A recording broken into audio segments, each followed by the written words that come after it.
What is happening, friends? I hope you are doing well, and welcome back to another powerful episode of Marketing by Design. And this week, we have a very special episode because I was recently a guest on the one and only Marketers Exit podcast by Tim and Tass. The Marketer's Exit is a show by Tass Bober and Tim Davidson, all about what it's like to do freelance and solo marketing as your own career. If you're an in-house marketer and has ever wondered what life is like on the other side, we're talking about the real things, the transparent things, what it's like to do your own thing, the stresses that come with it, and also whether or not it may be for you.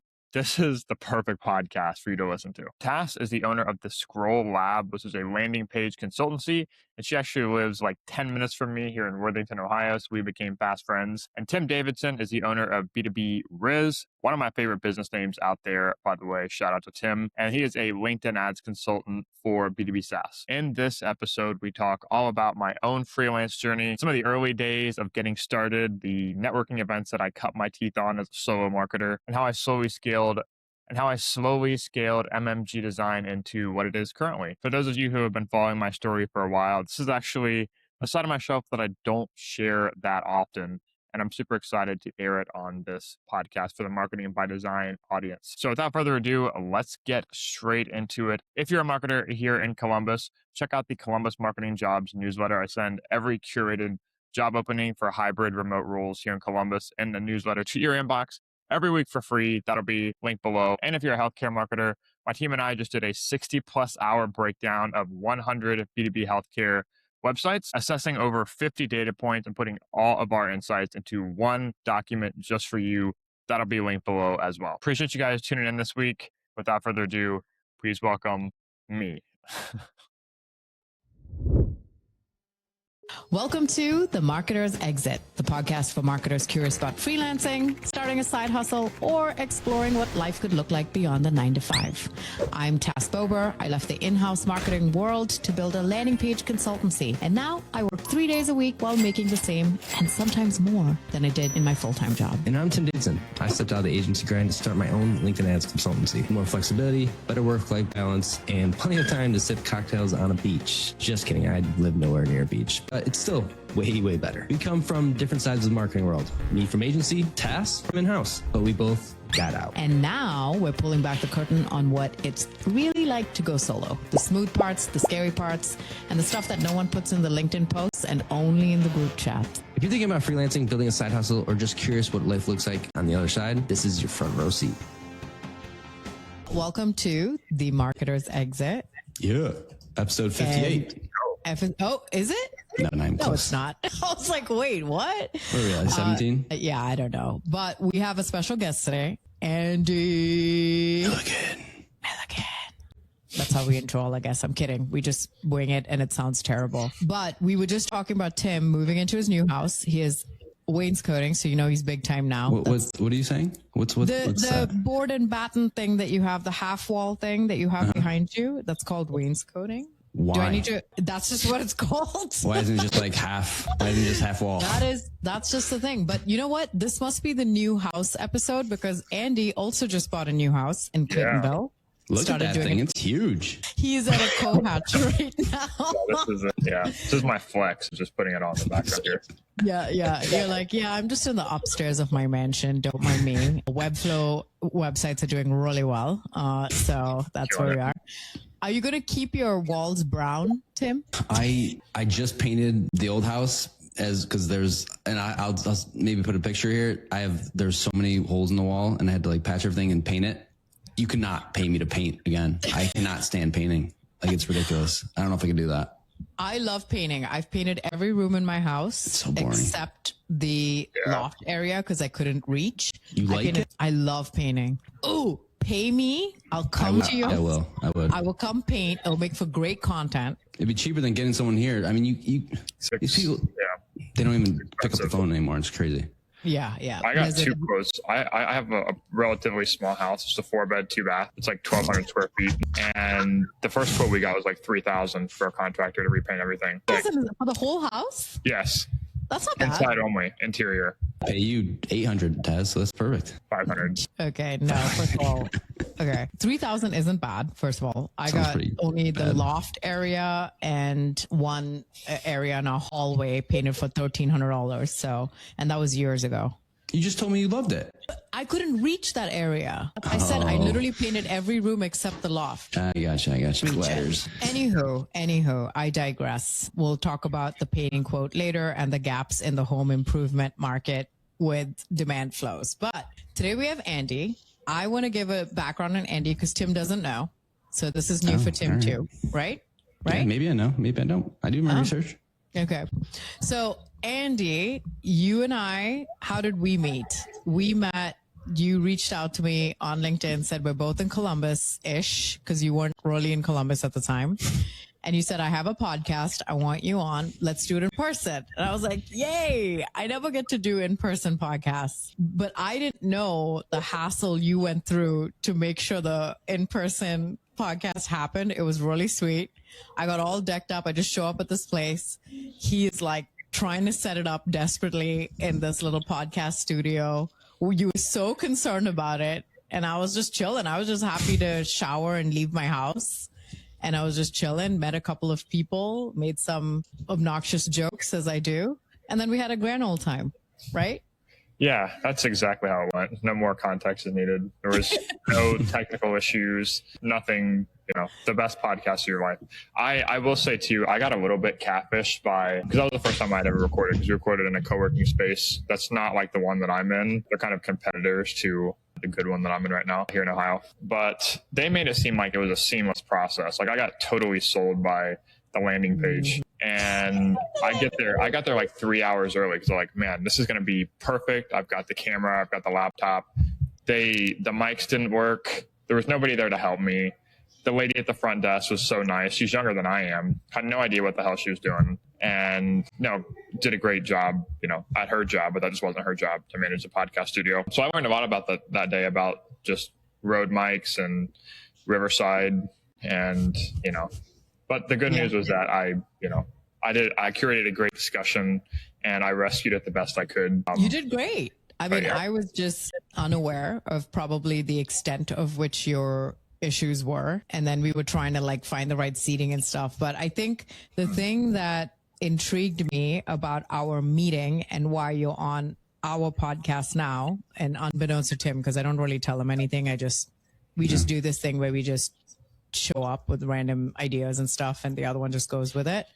But the reason that I liked Andy and I was like, this is great, he would be good for the marketer's exit, is after Dom, Andy's younger than Dom, right? And you're very, very open about your age, aren't you? I'm 35. I don't know what you're talking about. No, what I liked was I was ambitious, I think, in my early 20s, but I don't think I had the focus that you did, the seriousness. I mean, you were out here. How many episodes of your own podcast have you done now?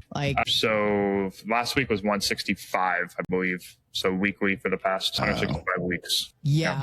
And I think it was, yeah. Hold on. All right. So Dom's 28. So I'm assuming you're 26. No, Dom is 26. No, 35. Dom's 26. Yes. Well, he looks way older. Bad older. It's all the Italian hair, I think. Yeah, it's his beard too. It's facial hair. That's what it is. Well, I could say 35, but I could also say 25 and be right. I think. Yeah, you have both, because he kind of goes both ways. Yeah, I am 25, but it's good to know I could do both though. So I can. If I. And he's also extremely tall, so I think that helps him in person. Okay, but by the way, one thing real quick. You said last time we met at Java Central, you said I had lifter's legs, and I haven't stopped thinking about that since because it made me so happy. But yeah, I came home and I told my husband, I was like, man, from the time I did the interview with Andy, which was last fall or something like that. And then he started lifting, and I walk into Java Central. I just met with him last week or 2 weeks ago to talk about a potential event in Columbus. And I'm like, okay, Andy, someone's been hitting the gym. And I was looking at those lifter's legs with your little shorts over there. And obviously that's the best thing you could ever tell a guy who lifts is dude, your legs look really good. So I also knew what I was doing with that, But yeah, you beefed out a lot. So on top of being young, ambitious, goal-oriented, and all of that good stuff with your work, you're also doing that on your health, which I can't even say that about myself at 25. I was too busy effing around. And so, but a couple of things that caught my attention when we had first met was more of the conversations we were having outside of what was being recorded, because you were talking about me a lot during that. But after we had recorded, I was like, tell me about yourself, Andy, because I'm very intrigued by all of this. And then you told me, one, how young you are. And I think the standard story we tend to hear, no, I'm saying this is a good thing. You're like nodding, like, don't tell people how young I am. No, but the standard story that we hear is our story. Oh, somebody was in-house. We were in-house forever. We got burnt out. We left, whatever. And you're like, F it. I'm going to start that now. I'm going to go out. You're doing the thing. You started this podcast. You've been doing combined. You've done more episodes than like us on 2 of our podcasts. We are like old people who are so late to the game. And I feel like you were so early on to catch on to that. And then the other component, which I really like, is the ones we usually interview are like, oh, I built myself up on LinkedIn, built this like B2B community. But what you've done is really leaned into the local community. I mean, even when we met at Java, you were like, oh yeah, like the AMA here and this local person, and do you know this person? And that, like, you were so connected locally and you made that happen yourself. So I want to hear all about that. And I thought that that would be an interesting take for someone who's like, what if I don't have 15 years of in-house experience? Like, what if I just want to be a career entrepreneur? Can I do it? What do I need to do? Why don't you start with telling us a little bit about yourself, what you do right now, and then we're going to get into, backstory, your pricing offers, that kind of stuff. But just give everybody who's listening kind of the background on who you are, what you do right now. Yeah, for sure. So right now, I guess I'll start kind of at the beginning. So I actually started in-house, as you mentioned. When I was in college, I played college golf, and there was this like student-led marketing organization that kind of got me into marketing. Like, I was always focused on playing golf. I went to school for PGM, which one of 18 schools in the country offer is professional golf management. So I never done anything with marketing, but when I was in college, a bunch of the athletes started this group called the Oiler 10, so the University of Fenway. And that's when I first started doing design, built my first website, got to work with local businesses. And we did that in exchange for donations to the university, which is really cool. I imagine now with NIL, they're probably able to make a ton of money now, which is great timing. But yeah, I went after that. I got my first job after graduation, found the first job in marketing that I could find, which was in Marysville, which TAS is pretty close to the Columbus area. And I worked there for 6 months, and I was just as a graphic designer.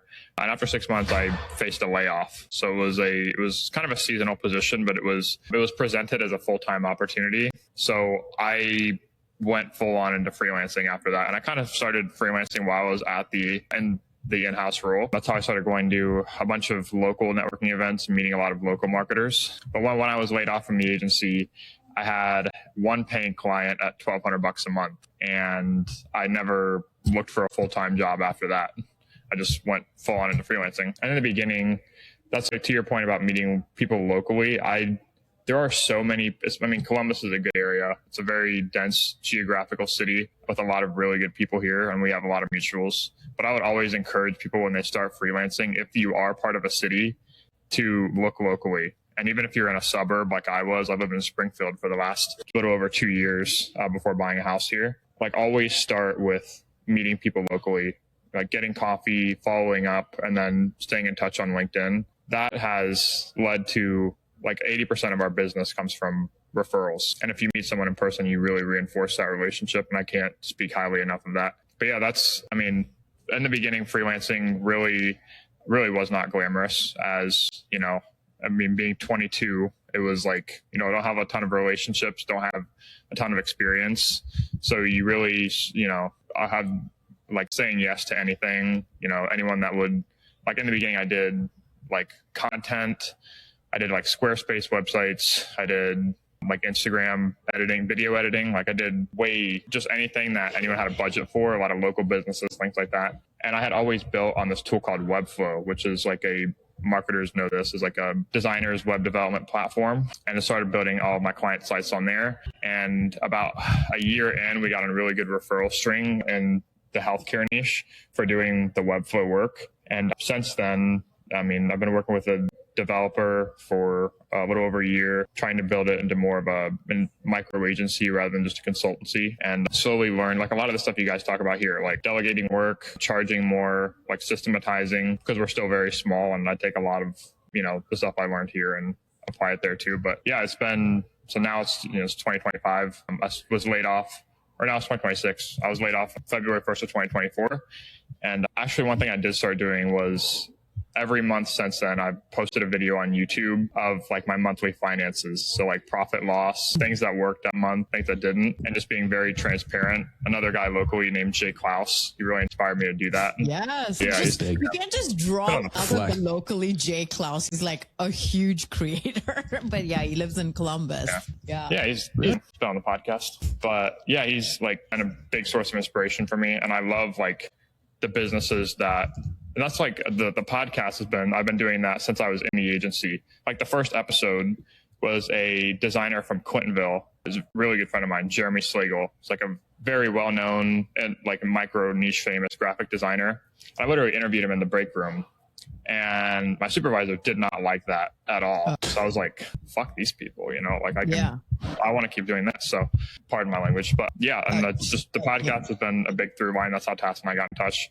And it's very helpful, like when you are like just getting started, to have a better mechanism of business development than just like, hey, do you want to get on a call? You know, like I am whenever I view something as like forced interaction or forced sales, I'm a very awkward person, as Tass can attest to.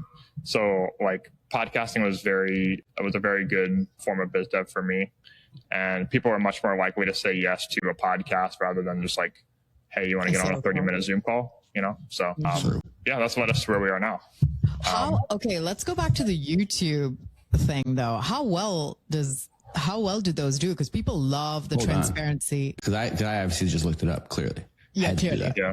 And Andy is consistent. Oh my gosh. Okay, so now we'll go with it. 439 videos. Andy Milligan. So if you're looking it up, it's Andy Milligan, MMG Design. Because when you look up Andy Milligan, there's some like weird professor or something that comes up. Look for Andy Milligan. I actually typed in Andy Milligan Webflow and it came up. Okay. Consistent, man. Okay. Like 439 videos, just constant. Like this is even just 2 weeks ago. He's got like 8 in the last 3 weeks or so. What? Consistent. I mean, this is YouTube thumbnails are all there. He's got the podcast interviews, which is one thing I would know is because he's doing in-person podcasts. That's so much cooler. Like I know we try to do podcasts, but like it's so much cooler in person. It is so much cooler. That's so cool. Even when you don't know what you're doing, it's a lot better. So how often do you post your financials and the videos? You said every month. So I moved it to another channel because it's started to build some of I started another channel called Andy the Marketer, because it's not the best because I want the main channel to be more client facing stuff, like where you display expertise and like screen recordings of me at like 9:00 at night, like going over my Monarch Money dashboard on the best per was advised to me.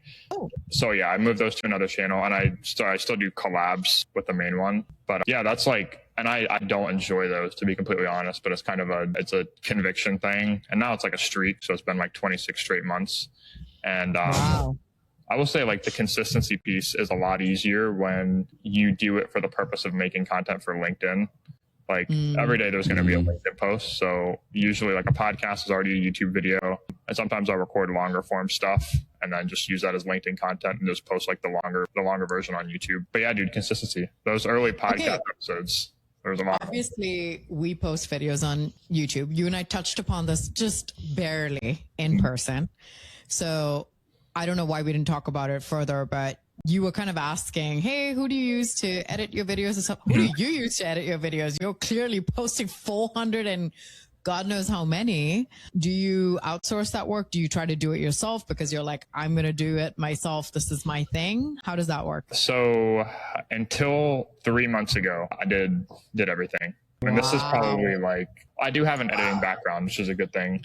I've used Adobe Premiere Pro since like my early days of college. I had an internship where I would use it heavily. Like one of my internships was at this golf fitness facility, and I edited 30 hours of training videos, like fitness training videos in Premiere Pro. So I did enjoy that. And that's what I do on my weekends, because I don't have a lot of the forcing functions of balance that it may be typical for someone who has a family or things like that. So I did enjoy the video, but like the first 120 episodes before Riverside, I know I talk shit about Riverside all the time, even like this recording experience, but it has made it so much easier. Like beforehand, I'll give you guys some ball knowledge here.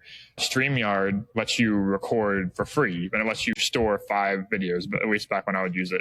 So I'd use the free version of StreamYard, and I would record the interview, would store it online. I'd download it onto a local disk and edit on Premiere Pro, and then export it and publish it out on all channels. But the free version of StreamYard, it has a watermark, but if you like compress the image to the middle and change the layout, you can then just like zoom it in and crop out the watermark. So I did that for over 100 episodes, and would go back and delete. If I was like every 5, I would just delete the last one before that. And then Riverside, and then the editor made it even more exponentially easier. So yeah, a lot of like fixing my problems by throwing my own time at them was a big case early on, for sure. I want to give you a compliment, and it might not sound like a compliment, but I promise you it's a compliment. Oh God. Good. And this is how I know you're going to win, because you are very consistent, and a lot of people would have quit because some of your videos have like 3 views. Like a lot of the videos have like 3 to 7 views. And I know you're going to win because you're continuing to do that after these 2-3 years. And don't get me wrong, some of them have you have some that have like 5,500 views. It's not even about the views, but like the consistency is unfathomable. I love it. Unmatched. And I also know and I say that also because I know you also post on LinkedIn. You also run a business. Like you're doing everything you can, like these other things. And it's amazing. It's that age old saying of, you're not going to kind of outrun someone who's just so optimized for distribution. You're like, I don't give a crap whether 3 people or 5,500 people do it. You have that conviction. Like, I've set this goal for myself. I'm going to do it. I don't give a shit what people think. And I think that sometimes even Tim and I, we might lack that. I mean, how many times, Tim, have you posted a video, you're like, I didn't like that, and you'll repost it later because you're like, it didn't get enough views or something like that? Or Tim and I'll see like a 5 streak of Notorious B2B YouTube, even though Spotify is probably our biggest channel. I'll see it on YouTube because that's more, everybody can see the numbers there. And I'm like, hey, our last 4 videos got only like 20 something views. Like, should we change the format? Like, I'm ready to change it up. But you were just like, I'm just going to stay the course because something is going to hit, and that's okay. And if it doesn't hit, that's okay. I'm just going to keep doing it because I'm also doing it for me. And you have this notion of like, it's going to work out. Yeah. And I think that's the notion we miss too. Yes. And I will say too, like in B2B especially, it's like if you get 10 views on a video, and you have to like, it's hard in the beginning because you haven't had this thing I'm about to explain, you haven't had it reinforced yet. But if 10 people watch a video and one of them becomes a client, it's like, that's all that matters, Yeah. And so you just have to like detach from the typical vanity metrics. I had a guy on the podcast, shout out to Vincent Grippy. He's been one of our really good like referral partners, but he's based in New York. I went and visited him last year. He has like beautiful YouTube videos, like incredible. And he's so funny on camera, which I'm not. I'm so like flamboyant and just hilarious to watch. His videos get like 10 views.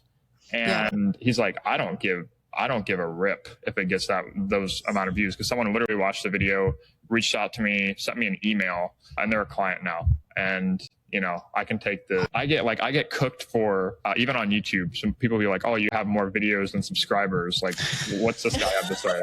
Someone said that. YouTube's brutal. I was like, bro, I don't care. It did sting a little bit, and it still kind of does, but it's like, so. I know that one. That was brutal. And I bet you that person has not posted a single freaking video. It's always nothing that always want to hate. They do nothing. So I always pay no attention to that at all. Okay. Of course you do. That's the funny thing. You get 100 comments, one bad one. That's when you stick up. You're stuck. I know. That's so annoying. Humans have it's called like the negative bias. We have the negative bias where we you could get 1,000 compliments. The one insult will stay with you forever. Yep. I still remember that guy. I remember his exact name. I won't say it here, but I do. Yeah. I remember. I'll find it. Yeah, I bet you he's a nobody. Even if you did say his name and we looked him up, he's done nothing except hate on people on the internet. It's the same shit on Reddit. You go to a trolls post, like profile, it's all just trolling. That's all they do, right? Yep. Okay, so you decided, you're like, okay, this company, whatever, some of it was them deciding with the layoff. You then decided, you were like, I'm just going to keep doing what I'm doing because I enjoy doing this regardless of the vanity metrics and stuff, which I call that relative sample size with B2B, where if for a B2C product, you might need millions with a good conversion rate, and B2B, you need 10 views and one real good ICP, and you're making thousands of dollars a month. Yep. So I'm totally with you there. That's something I preach to my clients as well. Now, given that was your first job, you decided, F this, you have this $1,200 client. Did you even have a nest egg or any safety net outside of that going on? Or you're like, I'm just going to risk it for the biscuit? Yeah, really good question. So I talked to your friend about this recently, like the early days. I don't know why I didn't look for another job. I immediately just started posting on LinkedIn and started doing outreach on LinkedIn. Wow. So I'm a big fan of this. I think even you and I talked about it in our interview of like this Tim Ferriss exercise. It's called fear setting. And at the time too, like I was single on my own, just graduated. So it seemed a lot more like when you get laid off, it seems like the world is ending. Like my layoff story is so good. Like, and by good, I mean bad. But like I was laid off I was the only person laid off that day, 60 person open floor office plan. So I went around to like everybody and said goodbye. It was a really cool story of like, just like, sniffling and trying to hold back tears and stuff. So it was a great day. But there's a really cool story about that because one of the people whose phone numbers I got when I went back in and said goodbye to everyone, they ended up becoming a client 2 years later. So we just did a site for them, and that project actually paid me more than my entire time at Rudis, which is the company. Wow. But yeah, I mean, in the beginning, I had a lot of spite because I was like, which isn't the best emotion to be driven by, but in the early days, it can be very powerful. So I just really went full in, started getting paying clients. I knew the minimum amount I needed to make, which was rent plus, a couple $100 a month for utilities, groceries, things like that. And I had probably $10,000 saved up, like I said. So, I mean, it wasn't, the most glamorous living situation, but I mean, the good news is you can literally go to my YouTube channel and see how much I've made every single month for the last 2 years. And that happened in and of itself. I'm so glad I did that because it teaches you objectivity and separating like yourself from the business. Because especially like for a lot of solos, it's like a good day at work is a good day in life, a bad day at work. Like you tie too much of your identity into the business. So having some habit where you like track profit loss and you can be more objective about the decisions, like where to reinvest, like actually looking at profit, things like that. If I hadn't started doing that, I would be, in a spiral of tears more so than I already am. But yeah, that's, slow and unglamorous is how I got started for sure. I'm always interested in this. What did the LinkedIn outreach look like? Or was that to just people you knew, like the example of the past colleague? Yeah. So I would usually start just locally. Like I said, people that were in marketing, people that were local. Oh my God. So there's a lot of in-person local small business events. There's a thing called Amp Spirit, which I really cut my teeth on, which is basically like an in-person referral group for small business owners. So, and it's like very common here in the Midwest. There's one in Dublin, there's two in Dublin, one in Gahanna. There's like 8 or 9 of them here in the Midwest. These old suburbs of Columbus, just for and the format for each of those is there's like a group gets put together. There's one in Marysville too. There's like one person from each like business owner category per chapter. So there's like a realtor, a marketing person, which is what I was, a tradesperson, a roofer, a financial advisor, like healthcare. There's like all the people in like a established service provider niche. So that way there's no like competitors. And you are like incentivized to leave referrals. So you literally go around, you have default format of every meeting. And I did this every Tuesday morning at 7:30 a.m. I did this every Tuesday for over a year. And I got probably 2 or 3 leads from it. But I made friends with the people that were there, which was a big reason why I stayed. But anyway, you pass around a bucket in the beginning. Every person talks for like, the format is every one person has a presentation every week and you rotate, but everyone goes around and, makes an ask, they make a referral, and you put your referrals in a bucket. So that's kind of like how I got better at like articulating what I did. There's also BNI, which is Business Networking International, I think it's what it's called. And that's another in-person networking group.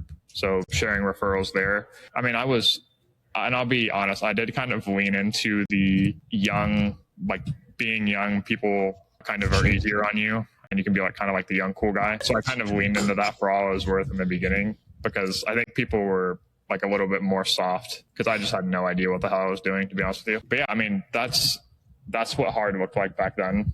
And I'm glad I did that in the beginning, even though my time would have been much better spent like on LinkedIn or doing other forms of marketing, that like even in the podcast, because that's going to be a long-term vision. But yeah, that's how I got started in the early days, was start with people local. I think the thing that's admirable here is the sheer amount of hustle. Like Tim had a little bit of a foundation, just being the guy that cuts fruit on LinkedIn, and people knew him and he was writing about it, and he was, while he was in-house, it was a fluke that I ended up doing what I was doing, writing on LinkedIn, all of these things. It's easy to sit here and give advice and stuff when a lot of our stuff is like inbound. It makes it sound like it's really easy, because we were doing it probably not with the notion of we'll go out on our own.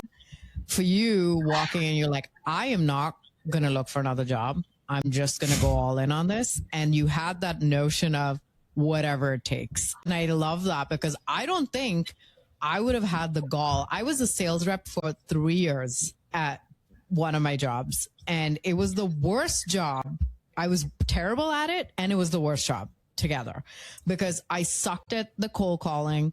I sucked at the, like, let me insert myself and go to all these places. As extroverted as I was, I always felt like weird doing that. And just like, I admire your gumption there, because I don't know. Would you, Tim, be doing like half the stuff that Andy talked about, giving presentations to a referral group every 6 weeks or whatever? Like, that's insane. And you were part of multiple chapters? Yeah. So I would go at least once a week. I've been to a few of them, but I would say too, it's like, I think you guys would, because it's like circumstances place demands on yourself. And it felt like hard work, but it was also a sense of purpose too, because I was documenting a lot of it. I was posting on YouTube, I was posting on LinkedIn.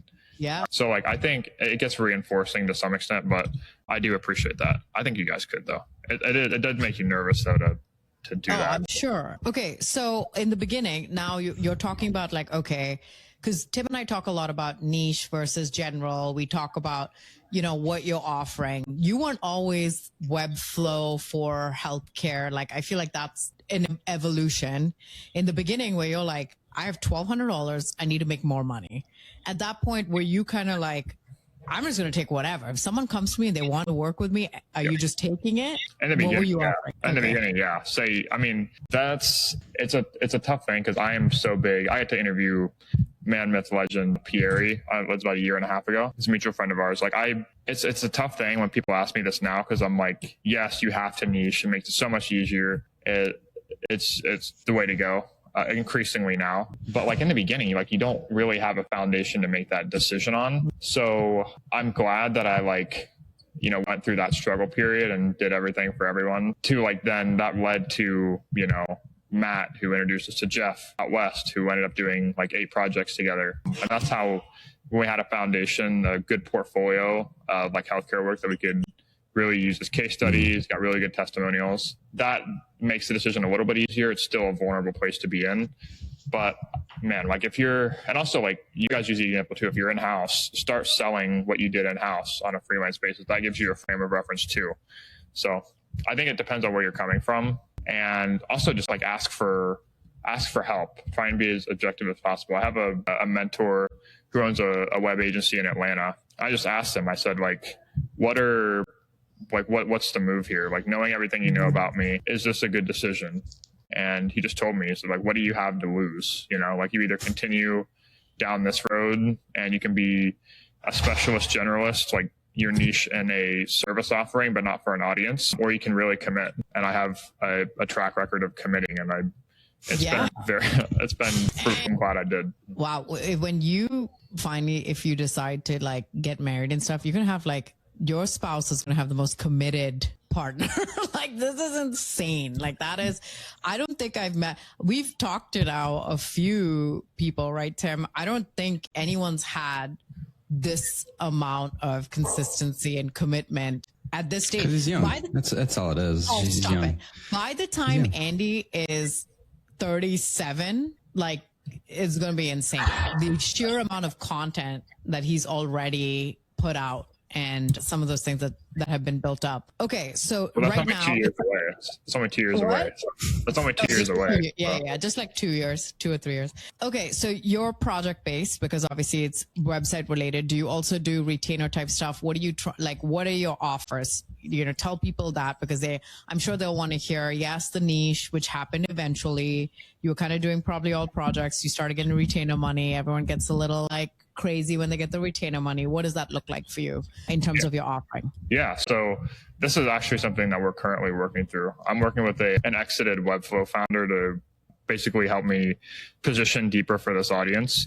But yeah, we're about 70% project based and 30% recurring based, which puts a little bit more like for web. It's a very elegant offer to have a project based where you build the website, really make a deep relationship with the team, the marketer, the founder, whoever's the point of contact, and then either have a recurring maintenance, SEO, or AEO, what people are calling it now, as, you know, a recurring partnership, and also kind of bundle in maintenance with that. So, I mean, that's a big part of the transition currently, is not putting as much pressure on getting project-based work, which we make enough now to where we're mostly a project-based business, and we charge enough to where we can make that work.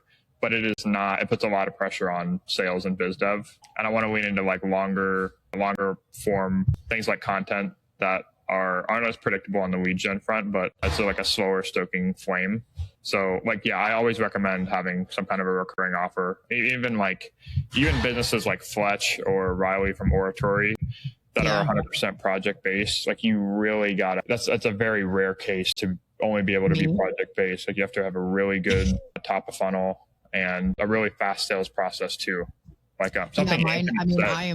I'm in that bucket with the completely. I mean, in one of the episodes we talk about that. What is Tassa's biggest problem? It's always going to be keeping a steady flow of inbound leads coming, because the leads die, my business dies. And funnily enough, my reoccurring has nothing to do with landing pages. It's all the brand deals. Mm-hmm. Those end up being my recurring retainer, which is weird, not to be expected, but that's just the kind of stuff. So it's always going to be a good investment into brand and doing those things. Hopefully the podcasts and the sponsorships there can be recurring whenever that decides to hit. But I think, ultimately everyone plans to. I always tell everyone that Tim is actually sitting at the sweet spot where he has a niche service.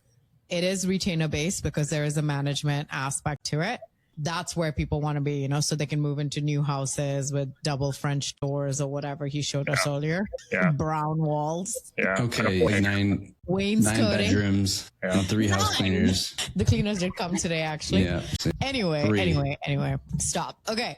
So one of the things that we find, and you know this too, because you have an interview podcast, there's always the bros who are like, I made $1 million overnight and here's my success story and yada, yada. Yeah. And what we don't want our podcast to be is about that. We want the Andy on YouTube going through his financials and like, I'm shit scared. I effed up here. This is what's going on. We want that stuff because 1, misery loves company. 2, I feel like most people think they're struggling more than other people because they hear the success stories only and they're like, why isn't this working for me? I had a former client I talked to a couple of weeks ago and she's like, Tass, it's been 6 months since I went out on my own. I'm freaking out because I'm nowhere near what I thought I would get. And it's a lot harder than I imagined it would be. Yeah. Right. And so I want to talk to people like her to say, it's not roses for everybody. So what does that look like? And I want to know, like you had a lot of bumps on the road. Let's talk about some of those bumps. We call it the confessional. Okay. So like your biggest failure going out on your own, what was it? Biggest failure? Or like your, oh shit, what am I doing moment? Yeah. I mean, dude, where to start? I would say we talked about the niching thing earlier. Doing that sooner would have been very helpful. One of the things my mentor said was, Chris, you'll never have certainty in business, especially if you're a solo business, but the closest you can get is clarity. So knowing who you are and just having like a sense of direction of what, like the actions in the day that are leading to the outcomes that you want. You know, like it's really hard when there's nobody telling you what to do to try and figure that out on your own. Like, okay, putting together a schedule. Obviously there's fires that you have to put on the client side, but earlier recognizing like what my actual like highest leverage activities were, things like biz dev, making content on LinkedIn, building relationships, those like counterintuitively, it's not like as business progresses, like what is hard changes. Like in the beginning, it was like all the stuff I talked about, like, having to put on presentations and not really knowing what I was talking about in front of other people, getting up early and going to those events and doing that every week. That's one type of hard.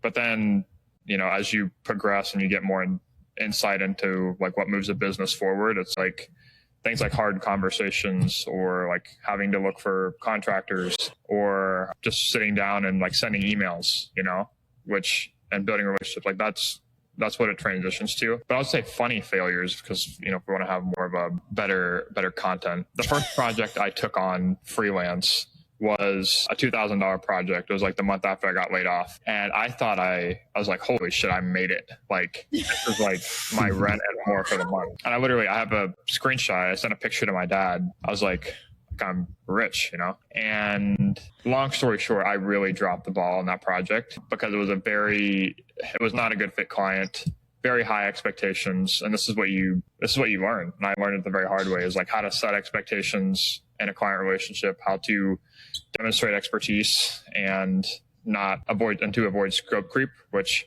are lessons that you have to kind of, it's like touching the pan to learn it's hot sort of thing. But I mean, so I ended up refunding like that entire project because I felt so bad, and she actually made me cry because she was so mean. Oh no! She was mean. So she was mean. Yeah. Like what? Like how? Like what? Okay. So it was for like a logo and brand, and a landing page. And she had like an online business that was like it sold cookbooks to like an older population, and I was just so far out of my league with like presenting concepts, and it was a really bad, and she sent a loom back like reviewing the drafts of the concepts and did not mince any words. So I haven't talked about that in a really long time, and I've tried to forget about it. But that stuff teaches you like who good fit clients are.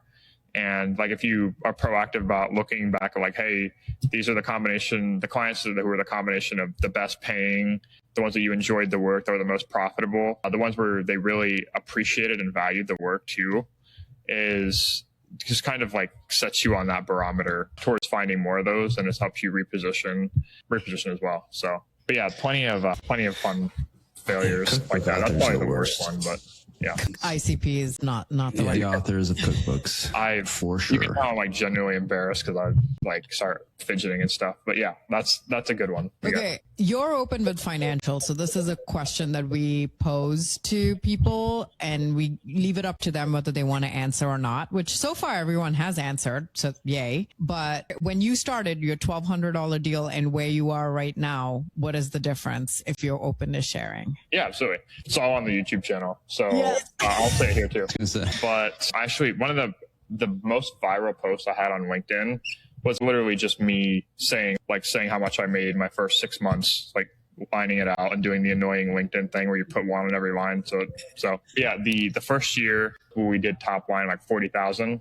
So from like March to December of 2024 was like 40,000, like really cutting my teeth, getting started and all this stuff. Second year, 2025, really diligent on documenting the journey, started to get some systems in place, niche down to only doing Webflow.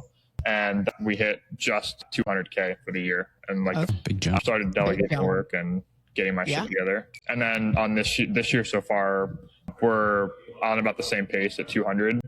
Okay. Investing more into contractors and team members. So a little bit more is going back into the business. But I have a stretch goal to hit 250 this year. Amazing. Very nice. Thank you for sharing that. And the important thing to note is, one, a lot of businesses coming through referrals. Two, a lot of local businesses. Is that kind of your primary, is local? Yeah. So, I mean, we're event planning right now. Yeah.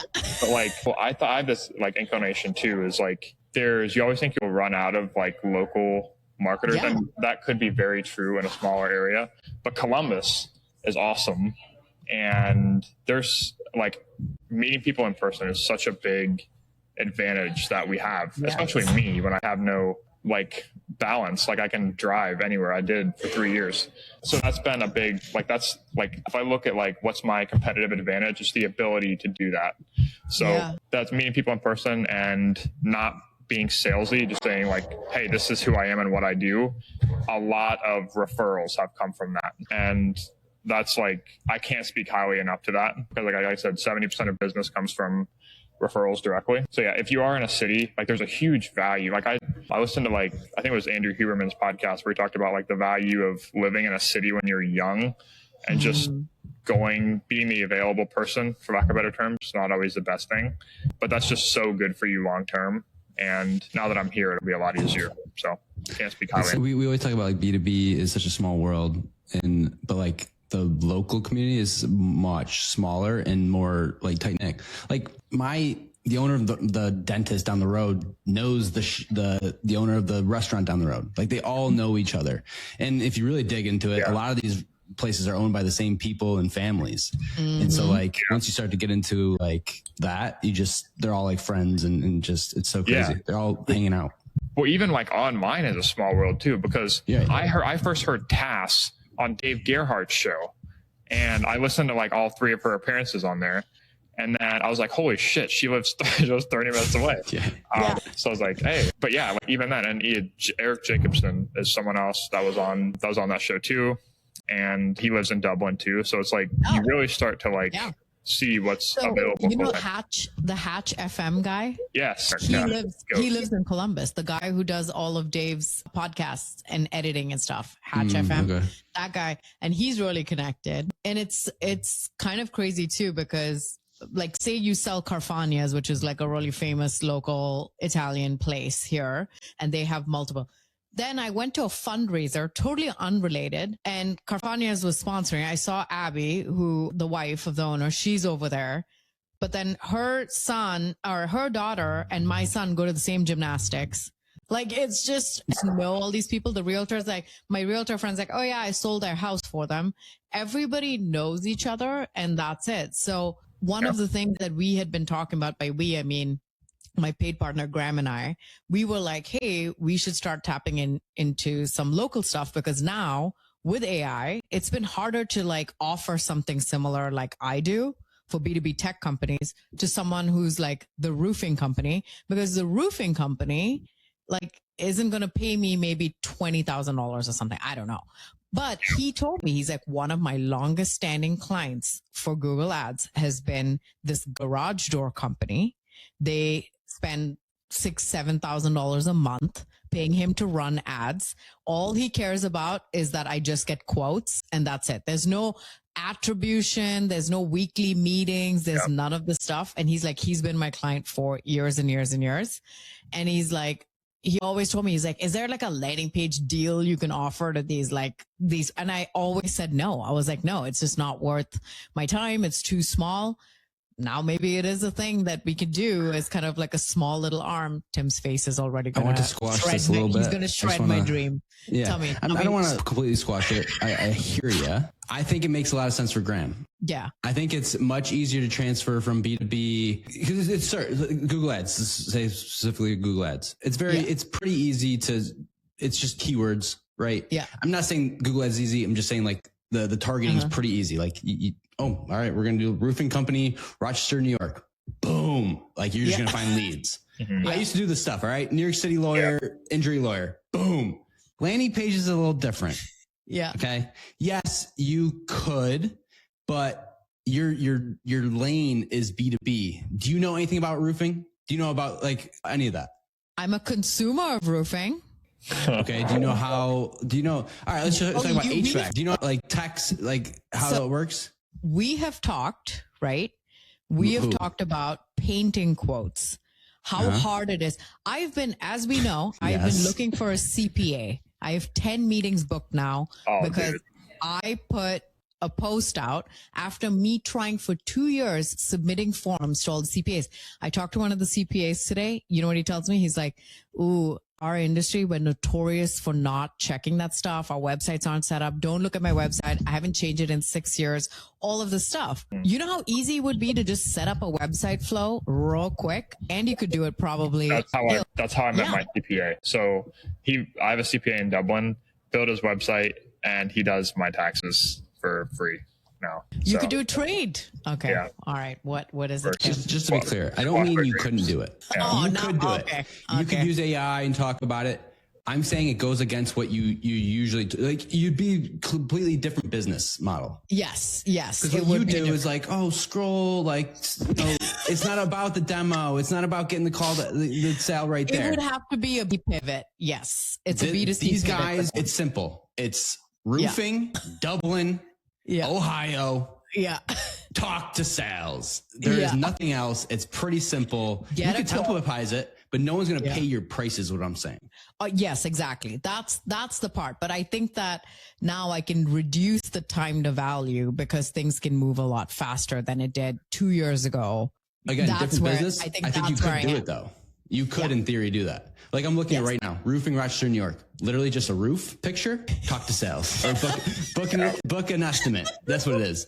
Roof picture, book an estimate. I typed it in. I'm looking for roofing Rochester, New York. Boom. I'm talking to someone. Yeah. And maybe it's not the mom and pop, and Andy would probably attest to this. It may not be the mom and pop, the single kind of location here. Someone like, I keep using Carfanias because they have multiple locations, family, well-to-do, well-off, whatever. They would be willing to pay in the thousands at least for something decently substantial. Because they got multiple locations, right? Multiple, yeah. So it'll be one of those businesses that's like, multi-location ones for sure. Yeah. Like I know the guy who used to be the head of marketing at Apex HVAC. He had $1 million budget. Yeah. That's small actually for those. I used to work at the biggest HVAC company around here. Big bucks. So they're spending big money. They make tons of money. The richest person I've ever met in my entire life was the owner of a roofing company in Florida because of hurricanes. My guy is rich. Yeah. Dude, that's like the next generation of, in like 5 years, electricians and plumbers are going to be making more than anyone in B2B. Trade jobs are going to go way up. Yeah. So I think it's that. And I used to work at an NBC TV station. We only sold advertising to local businesses, and local businesses would spend 5, 6, 10, 20. If you're an auto dealership, you're spending like millions a month, right? Just on local advertising for auto. And they didn't care. And we didn't even have reporting to give back to them. But like, you reached, 200 households with women 35 to 50. That's how we used to do reporting. They don't give a shit about attribution. They just want coverage, distribution. I cannot miss a lead. I cannot miss a quote. That's the kind of model that they have in their brains. They don't want to do calls. They don't care to know anything about being educated on website attribution. None of that. They want it done. They want quotes. That's it. That's all they want. I think you hate it. Well, it's a good sliding scale because they're like people who are problem aware, but they know nothing about the solution. So if you become like, if you get them as a client, it's just like total entrustment. Yeah. So and B2B, there's a lot of marketers who know a little bit about everything and just a little bit enough to maybe push back a little bit too much. Not too much, but push back a little bit. And that's where it makes your life easier when your clients are people who trust you to do the full thing end to end. There was some of these CPAs asked me to show them some of the stuff, and I told Tim about this vibe coded dashboard I made on my HQ, and it has all my expenditures, it has all my revenue, all of that stuff. So when they asked me, hey, where do you keep track of everything? I'm like, oh, I look at this thing and I pull it up, and they're like, what what platform is this? What system is this? I'm like, oh no, I just like vibe coded it. And they're like, what do you mean vibe coded? They're like, they have no idea. And so when I'm showing them, they're like, wait, is this pulling from like QuickBooks? They just like could not fathom that this thing existed that I created. And so they were asking like, can I get access to this thing? Can I see your stuff from here? And anyway, so there's just a whole world, that's just not in our little bubble on LinkedIn. Yes, but if my CPA told me he was vibe coding a QuickBooks thing, I'm not doing it. No. But I told them, I was like, well, accuracy can be a big problem, but the vibe coding, here's my back end. And my back end is not vibe coded, the stuff that's all in Coda, and that's what my dashboard's pulling from. So you can reference the numbers and cross verify. The research in 10 years from people getting arrested because their taxes were off from vibe coders is going to be wild. It's going to be wild. Yeah. Okay. Anyway, this is back. I want to go back to Andy. Okay. Because this is about him, not about us and our roofing tangents. Yeah. Okay. Last few moments. Okay. So you 40,000 to 200. There's a huge jump there. There's a huge amount of growth there, which congrats, by the way. That's amazing. I think there's something to be said for everybody wants to be I'm making millions and stuff. There are so many people, marketers even, who would be completely happy with making $200,000 to $300,000 top line revenue and chilling, having a business that's just I'm not trying to sell to anybody. Are you trying to sell? Is that your goal, is to get acquired and exit? I mean, you have high ambitions. So, I mean, yes, but I think either way, I know everyone in this audience should read the book Built to Sell by Warlow. Yeah. That's a good book. Even if you don't plan to sell your business, building it in the right way. And it's a lot of what the consultant is helping me with now is having documentation and seeing what our differentiators are and really leaning into those and really, building the relationships. Because a lot of times acquisitions are strategic and they're not always, especially for digital services businesses. I just interviewed a lady on the podcast who exited her marketing agency to a private equity company. And it was a strategic earnout. They wanted the audience, they wanted the IP that the agency had built, they wanted some of the assets in terms of the physical locations. So a lot of times acquisitions are not nearly as elegant as they may seem. So, but in the meantime, just building the best practices are productive from the beginning, whether or not you do sell, because it just makes everything easier, forces you to get your systems in place and kind of gets you out of that freelancer mindset while you build. So, okay. All right. I mean, I'm not surprised. See, for me, the goal is different. I'm very time based. I want to feel like I'm working 3 days a week. I want to make enough of an income where I feel comfortable, my family's comfortable, and I just get to F around and do stuff like this all the time. Mm-hmm. Tim, do you have a goal of selling? I guess we've never ever talked about that. I could never sell. Why not? It's just me. It's literally, my business is surrounded by me. Dude. If I sold, I would have to work for them. You understand that? Yeah. Yeah. You'd have to do, and earn out. That's you see what I'm saying? Look, you pay me $1 million a year. Oh, yeah, I'm in. Sounds great. 20 hours a week, $1 million a year. Boom. Contract signed. Done. Give me full autonomy. But yeah, it's my whole sales pitch too. It's you work with me. Yeah. I just talked to head of sales call. He's like, the reason I'm talking to you is because you said that I wouldn't be set off to free, someone that's not me, essentially. Yeah. Right. It's kind of, I mean, I just can't right now. I wouldn't be able to. I'd have to work for them. And I wouldn't want to do that. Yeah. Unless they paid me. Yeah. Okay. Go ahead. No, I was just going to say, I think you have a system. I don't know how the business is in terms of systems, but you have a great niche. From the outside, it's very appealing. Recurring revenue, niche offer, established market. I mean, whether or not LinkedIn for B2B SaaS is going to be has a moat around it. I mean, tech as a whole is a disruptive industry. But from the outside, it would be, you could definitely do it. I'm not saying you should because it's yours, but yeah. Don't get me wrong. I do have great systems. I have it's not super complicated. It's my POV. I can basically give that to someone else. I think just being completely honest, if someone was wanting to buy, the issue is I'm pretty sure all of my clients would just fire. If I was gone, they would just fire you. So you don't have that recurring revenue already, because part of my thing is if something does go wrong, what's the pivot? And that pivot goes into so many different streams. Yeah. Also, just the way, I'm not saying I'm the greatest person ever, but They're buying into your brand. That's how they came in. That's They the want sales that. pitch, right? Yes. Yeah. I could sell some of the templates and all the stuff that the dashboards, like Cloud MCP dashboards right now. Yeah. But like, I don't know. It's just, I'd love to sell. It'd be great. Maybe. Well, I don't know. Okay. All right.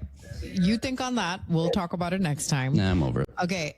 Couple rapid fire questions. We're going to close out. Okay. Let's do it. Number one, most overrated advice on going out on your own. You can work whenever you want. Statement. What a mic drop. That is so true. You are all That the was time. easy. Yeah. No, that's not true. But that one was good. What is an underrated piece of advice you'd give someone? You've had a very different path from most people who've been on here. So what would you tell someone? Ask for experiences, share experiences, not advice, because the wrong advice applied, even with the best intentions, can be very detrimental. Like there's, True. I mean, I'm the first person to ask for advice. Like, hey, what would you do here? But take that with the grain of the other person's perspective and like their headwinds and tailwinds, everything that they have going on. Because I mean, you like everything has caveats, you know, like I'm in a situation where I can invest a lot into the business. I have a lot of time. I don't have kids. I have a family. Even the revenue stats and stuff like that. I don't know if I would have been able to do that if I had, like I said, those forcing functions of balance. So like the advice that I would give could be very detrimental to someone in that scenario. Whereas, you know, if someone had a different path than me, they could be giving me advice. So I was like, I'm always very diligent on like sharing what I did, provided with the context, and people can see the contrast or take from it what they will. But yeah, like share experiences and not advice directly is a big one. I love that. Obviously, the amount of success you've had over the last couple of years, all your hustling has really paid off. You weren't in-house that long, but is there ever a dream state where you're like, man, it would just be really nice to just have worked for someone else right now? Do you ever have those thoughts? Yeah. You know, it's a lot of it is trying to create, you know, peace of mind. You know, I was raised in a household where my father is a police chief for 3 decades. And mother was a librarian and school teacher. So like two very go work for the man, like employee driven jobs, government jobs. That it's kind of like what I talked about earlier, is that peace of mind of like the reassurance that I'm doing the right thing in the day and you're not crazy. Like even when you're like in-house or working among other people who are kind of doing the same thing as you, maybe they're in other departments, there's just a peace of mind that like, okay, these other people are here. I'm in the right spot. You know, I can't be that far off track. Even now I struggle with this, is like when my parents ask me, what do? I know it's the ultimate positioning exercise is like telling your parents what you do, because I've told them so many times. But I wonder, like my mother comes from a very well-to-do family, and I wonder what she tells her 5 sisters when they say, hey, what's Andy up to? So it was really cool to like share that I just got a house, or some of the more traditional like societal success metrics. Like, Mom, I'm not just like, you know, doing some rinky-dink thing. Like, this is legit. It's paying the bills. I'm still adulting. Yes. And it may not have been this traditional path that you had in mind for me. Yeah, exactly. So like if people are going out on their own, like do the best you can to not care what people think, and in the best way possible, obviously. Because a lot of those people who are giving you advice probably have your best intentions at heart. But like, you know, I open up Instagram and I see like all my friends are getting married or have kids. And I'm like, what the hell am I doing wrong here? So you kind of have to like take it with your own situation and not let, you know, other people's metrics of success like really try and deter what you're working hard to build. So that would be for sure. Well, in my eyes, as a person who is married, has kids, was in-house, worked for the man for way longer than I worked for myself, take it from me that you're doing awesome. And marriage is not a metric of success unless you want it to be. So like my husband always knew he wanted to get married, have kids, wanted to be coach dad. Me, all my friends will tell you we're surprised she got married and that she had a kid, let alone 2 freaking kids. I remember my best friend, when we FaceTimed her the first time I got pregnant, she was like, you like on purpose? And I said, yes, yep. We tried for this baby and we are pregnant now. She's like, oh, okay, I guess congratulations. And then when we had the second one, we FaceTimed her, she's like, again?